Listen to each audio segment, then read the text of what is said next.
Au nom du Père et du Fils et du Saint-Esprit, ainsi soit-il. Je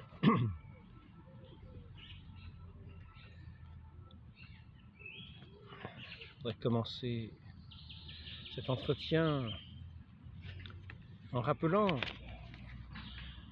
ce si beau passage. Commencer d'ailleurs tout simplement plutôt que par ce si beau passage, par un autre passage qu'il est toujours important de rappeler, parce que l'Église nous a donné une règle pour enseigner. Et je vais donc vous lire quelle est cette règle, que certains d'entre vous peut-être ne connaissent pas. Car elles disent, notre Sainte Église, un seul Dieu, une seule foi, et aussi une règle, une seule règle, pour enseigner, afin que nous soyons vraiment unanimes, et non pas sans cesse divisés. Ainsi, je voudrais me rappeler ce que c'est que cette règle, la relire, ça fera du bien de temps en temps de la rappeler, pour ceux qui auraient oublié ou qui ne l'auraient jamais su, afin que nous puissions professer ce qui est demandé de dire, de professer, d'enseigner, impérativement, par la très sainte Église, car notre Seigneur est venu nous dire d'annoncer l'Évangile, des connaissances nécessaires au salut, et non pas de désir en désir, de catéchumène qui va être baptisé, qui tombe à 1 mètre du baptistère, puis ensuite de celui qui a eu un accident quelques mois avant, puis après ça de celui qui avait un vague désir, qui avait légèrement entendu parler du baptême, puis de celui ensuite qui avait un désir, on ne sait plus trop de quoi, puis de celui qui finalement était dans des tribus en train de couper la tête aux chrétiens et qui avait le désir de bien faire en faisant cela. De désir en désir, nous arrivons à l'abomination. La parole de notre Seigneur est la lumière. Alors je voudrais dire comment il nous dit d'éclairer les peuples comment l'Église nous dit d'éclairer les peuples par ses enseignements. Donc, il nous prévient que déjà, comme Grégoire XVI nous le rappelait, je crois qu'il y a une petite vidéo où on ne voit pas grand-chose. Je ne sais pas si on verra mieux là, mais là, le son ne va pas être très bon. Donc, comme Grégoire XVI, c'est pas évident les problèmes de technique, hein. Comme Grégoire XVI nous le rappelait, 1832, Mirarivos, hein,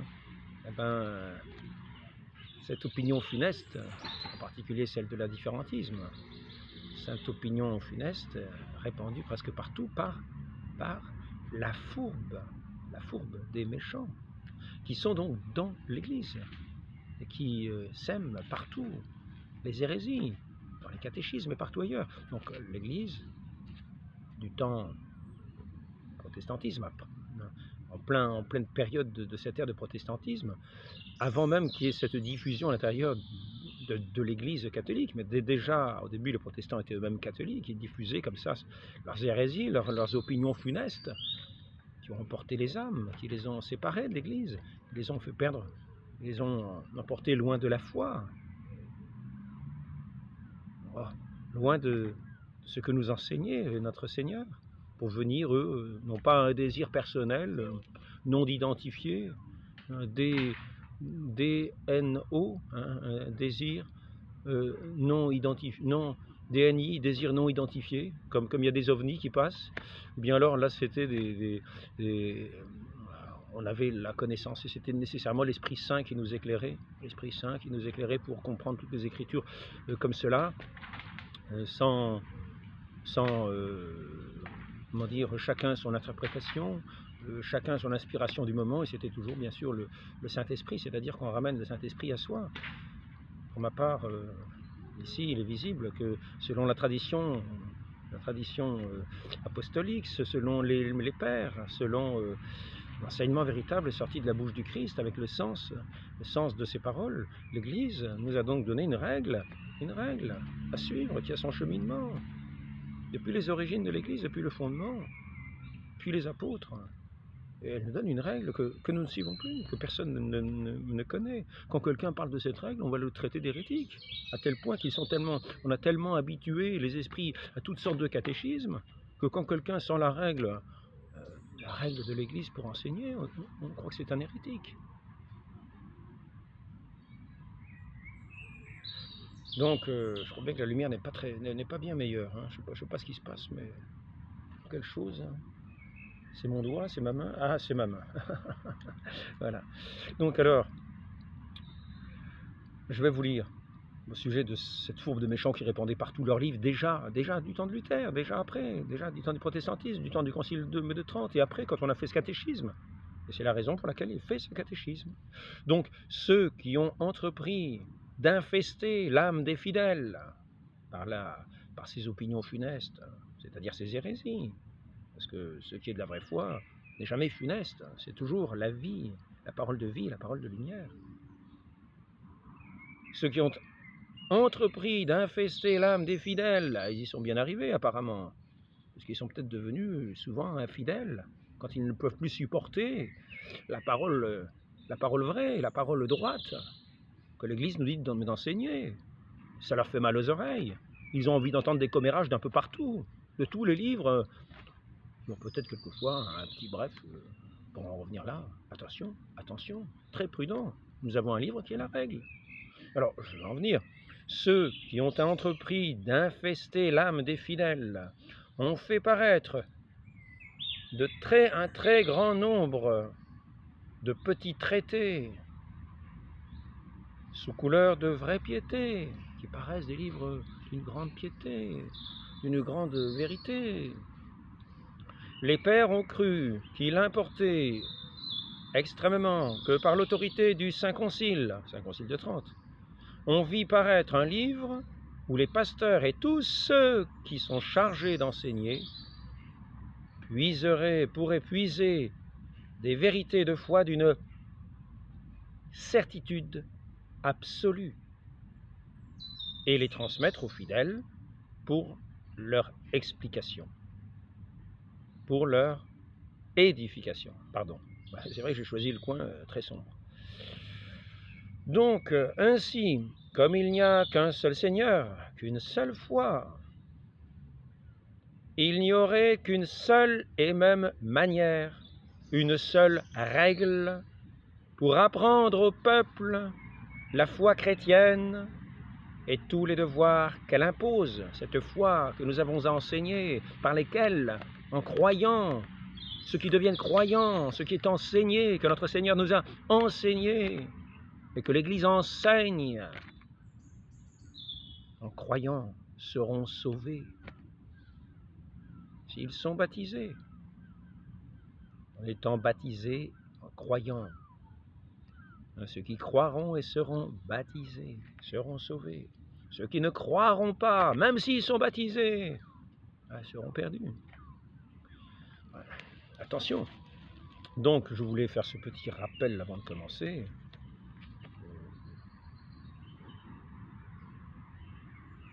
Il faut bien aussi avoir conscient à l'esprit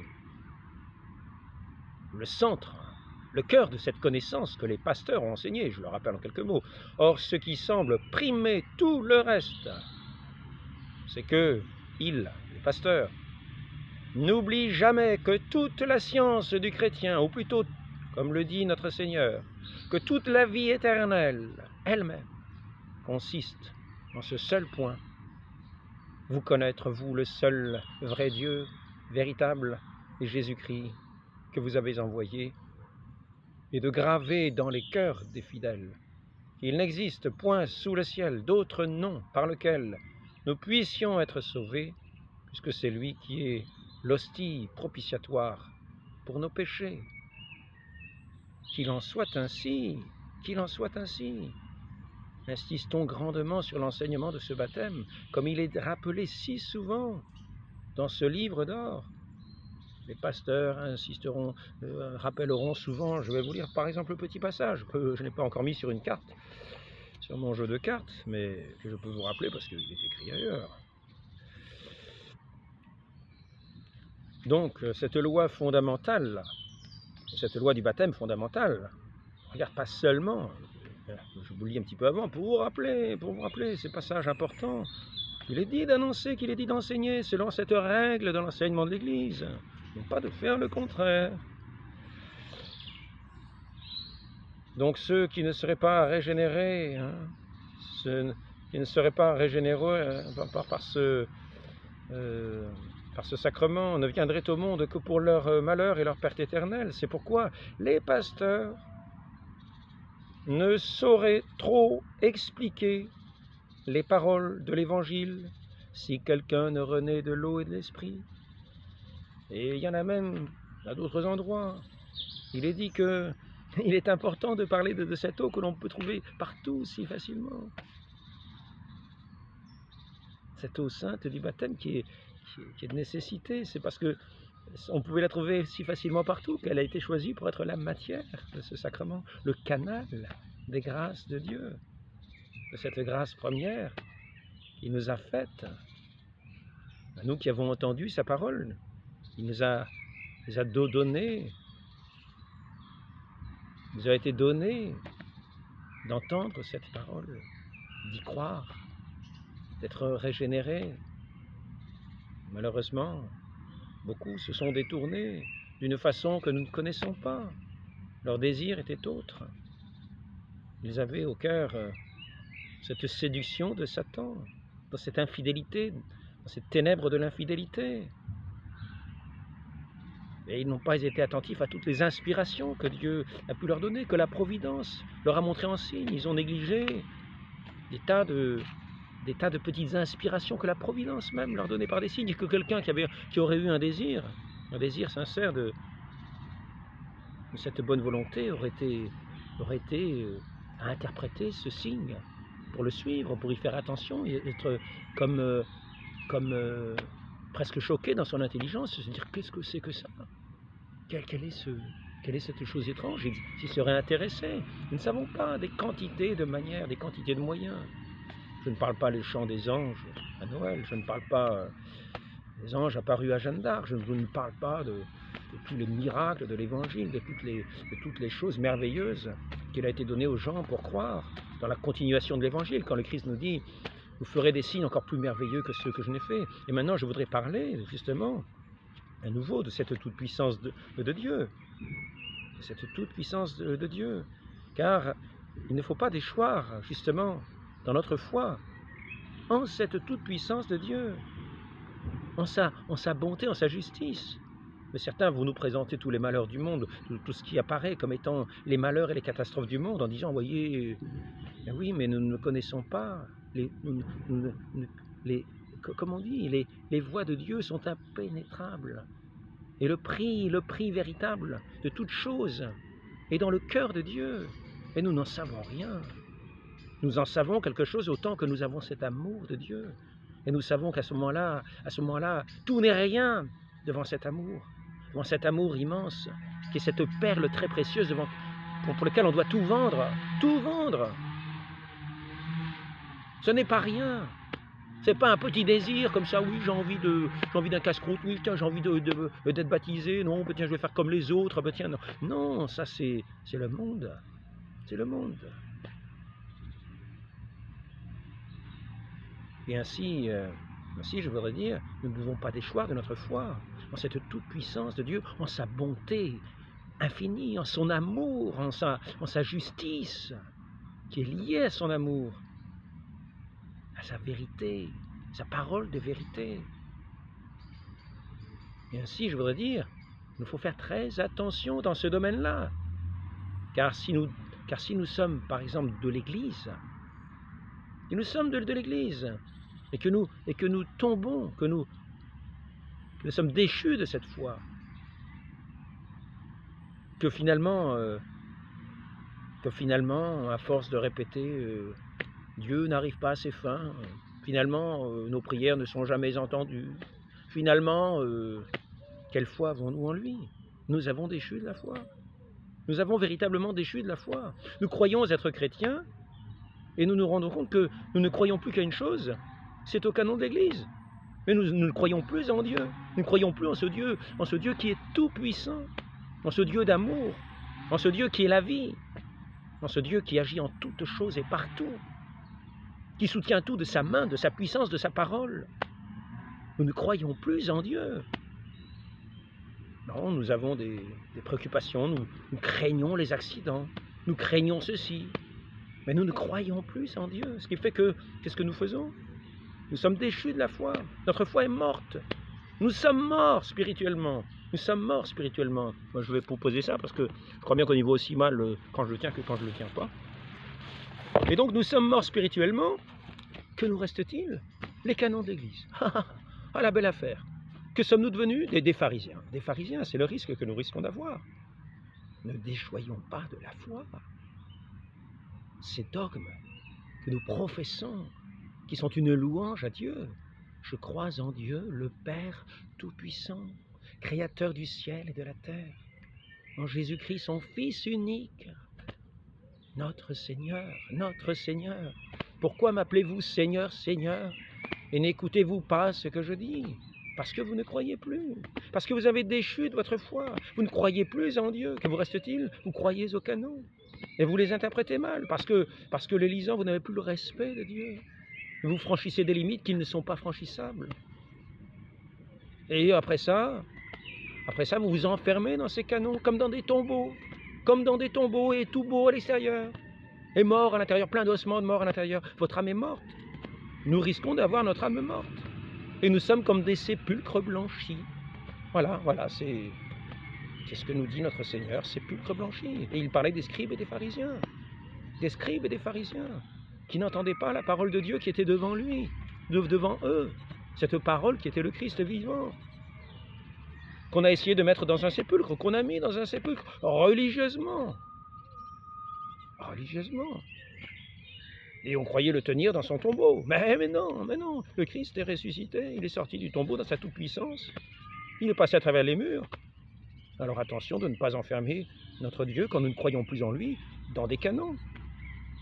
Certains vont reprocher à ceux qui professent l'enseignement de l'Église de l'enfermer dans des canaux. Mais non, c'est le Christ lui-même qui nous dit le chemin qu'il choisit lui-même. Il ne nous a pas dit qu'il en choisissait un autre. Il nous dit que nul n'entrera dans le royaume des cieux. Et il nous dit ici, dans cet enseignement de l'Église, d'expliquer très souvent ces paroles. Entendez-vous souvent des pasteurs parler très souvent de ces paroles? Nul n'entrera dans le royaume des cieux s'il ne renaît de l'eau et de l'esprit. Entendez-vous souvent ces enseignements? Il est dit que les pasteurs, voyons, c'est pourquoi, par ce sacrement, ne viendraient au monde que pour leur perte et leur malheur éternel. C'est pourquoi les pasteurs ne sauront trop expliquer ces paroles de l'Évangile, ne sauront trop expliquer. On n'en parlera jamais assez, parce que c'est le canal de la grâce que Dieu a choisi pour arriver jusqu'à nous, pour nous donner le mérite de son sang précieux. Mais ne croyons pas pour ça qu'il est limité dans ses actions. Ne limitons pas sa toute-puissance. N'allons pas sur les prébendes de notre Dieu, en limitant sa toute-puissance et en l'enfermant dans des canons mal interprétés, où nous n'avons plus la crainte de Dieu, mais la crainte des accidents. Sachons interpréter, lire ce qui est de l'Église, dans le respect de Dieu, dans la crainte de Dieu, et dans l'action de grâce de chaque chose qu'il fait. Et rien ne lui échappe. Rien ne lui échappe. Je reprends ici. Je ne suis pas sûr parce que j'ai plusieurs cartes. Il est nécessaire, je le répète, c'est important. Parce que nécessaire, c'est le contraire d'accidentel. C'est le contraire d'accident. Ce qui est nécessaire ne manque pas. Il est nécessaire que l'action de Dieu, de la providence, s'étende sur tout ce qu'il a créé. Et ça, nous trouvons ça dans le catéchisme, dans cette règle de l'enseignement, dans ce catéchisme, au chapitre 2, paragraphe 6. Si je ne me trompe pas, je me trompe peut-être, parce que je lis assez mal.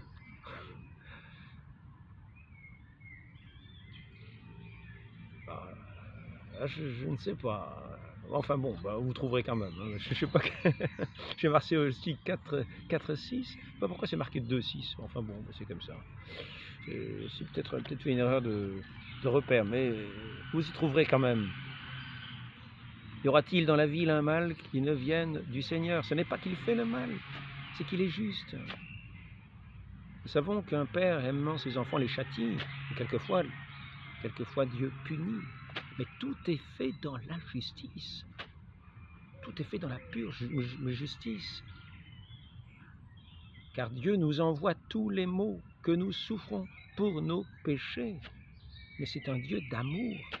Et c'est nous qui sommes des abominations devant lui, bien souvent, qui lui lançons des insultes à la figure, quand nous voulons l'imiter, sa toute-puissance adorable, son amour adorable, tout son être infiniment adorable. Ce Dieu qui s'est donné pour nous sur une croix, écoutons-le. Ne perdons pas la foi, gardons la foi, sinon nous serons ces sépulcres blanchis.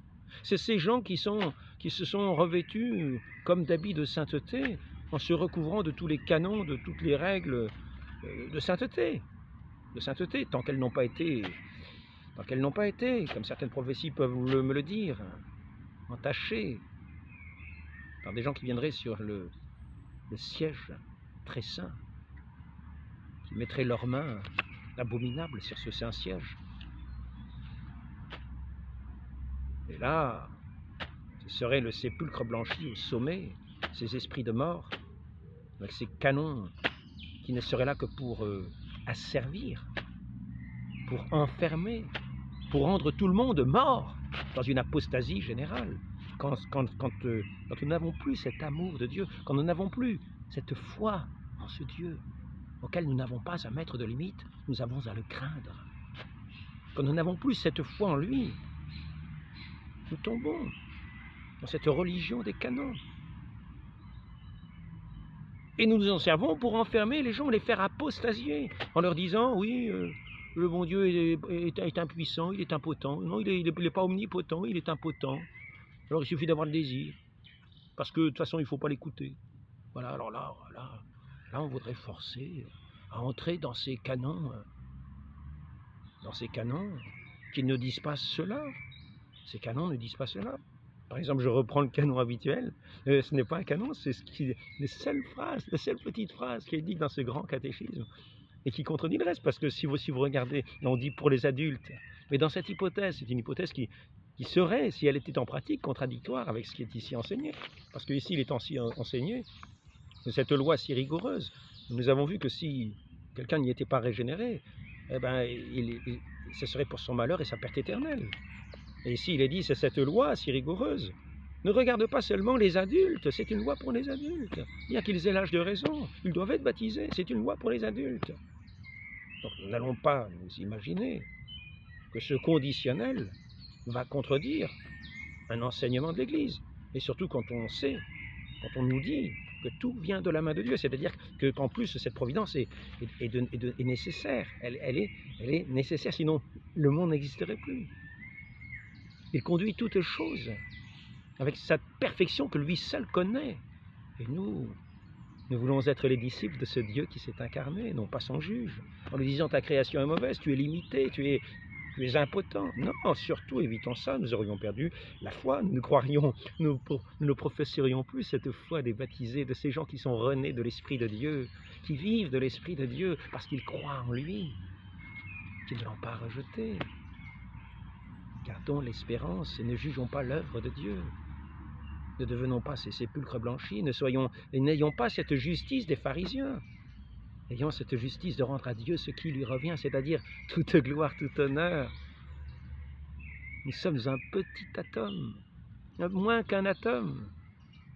Et nous voudrions faire la loi au bon Dieu en lui disant, ce que vous avez dit, peut-être le désir suffirait, un désir vague, lointain, en faisant toujours nos cultes païens, ça serait peut-être pas mal aussi, ça. Dans nos ténèbres, que nous aimons bien, quoi, parce que c'est notre désir d'y être. On s'y plaît, on désirait autre chose, mais on aime bien ça quand même. On le pratique volontiers, de tout notre cœur. Mais oui, faisons attention, je ne sais plus ce que je voulais dire, je voulais arriver à autre chose. Les diversions, quelquefois on fait des diversions en parlant, et puis on va retomber comme les chats, vous savez, les chats, vous les envoyez en l'air, ils retombent toujours sur la patte. Eh bien, disons que je ne suis pas un chat spirituel. Et cette fois-ci, je ne suis pas retombé sur mes pattes. En tout cas, je voudrais dire, c'est un avertissement. Si votre justice ne surpasse pas celle des scribes et des pharisiens, qui n'ont plus la foi catholique, cette foi à rendre cette gloire, cet honneur à Dieu, nous aussi petits devant lui, et il nous dit que nous sommes par nous-mêmes incapables, on n'a même pas besoin d'accident, même pas besoin de parler d'accident, nous sommes incapables. À l'homme c'est impossible, tout est impossible à l'homme, c'est par la grâce de Dieu que tout se fait, que tout est possible. Il y a celui qui croit, il sera même possible de déplacer les montagnes.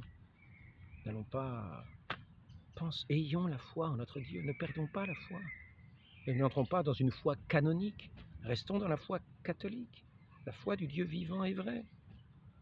Demandons à notre Sainte Mère, la Mère de l'Église, des vivants.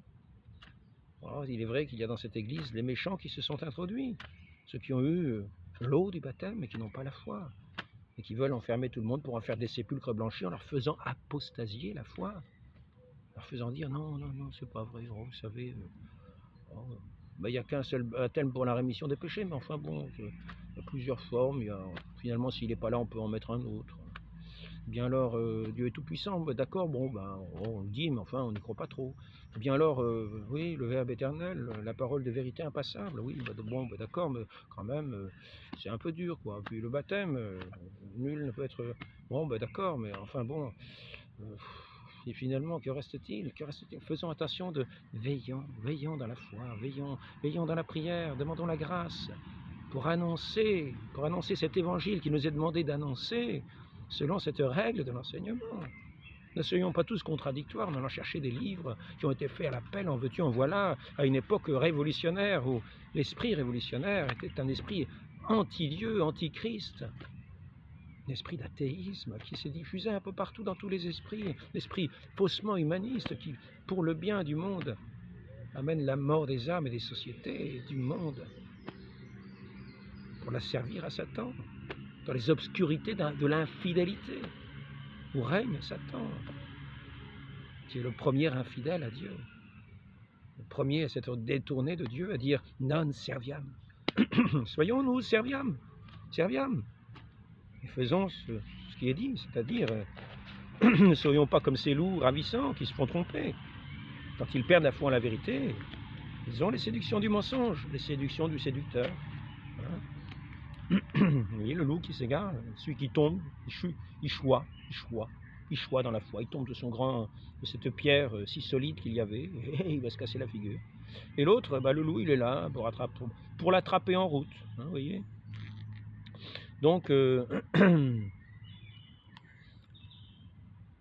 ils n'ont pas ouvert leur cœur à l'amour de la vérité qui les eût sauvés. C'est pourquoi Dieu leur envoie une puissance d'égarement qui les fait croire au mensonge, en sorte qu'ils tombent sous son jugement, tous ceux qui ont refusé leur foi à la vérité et au contraire ont pris plaisir à l'injustice. Ne soyons pas de cela, et qui ensuite tomberont dans cette hypocrisie, dans cette schizophrénie, dans cette division, de professer un Dieu, de ne pas y croire, et d'enfermer tout le monde avec des canons, au nom de Dieu, mais en faisant perdre la foi aux gens, dans une apostasie complète, en se mettant à la porte, comme il est dit ici, voyez-vous, comme il est dit. Encore une fois aux scribes et pharisiens. Malheur à vous, scribes et pharisiens, hypocrites. Vous fermez aux hommes le royaume des cieux.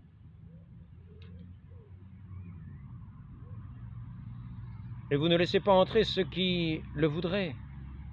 Saint Matthieu chapitre 23. Ils se mettent à la porte, cette porte sainte du baptême, et disent oui, vous savez, le bon Dieu, il n'est pas tout puissant. Si vous voulez être baptisé, il faut croire ce monsieur-là, sinon vous ne pourrez pas entrer. Vous entrez, vous êtes directement un sépulcre mort, blanchi à l'extérieur avec tout. Vous entrez, vous dites je crois à tous les canons, mais je ne crois pas en Dieu.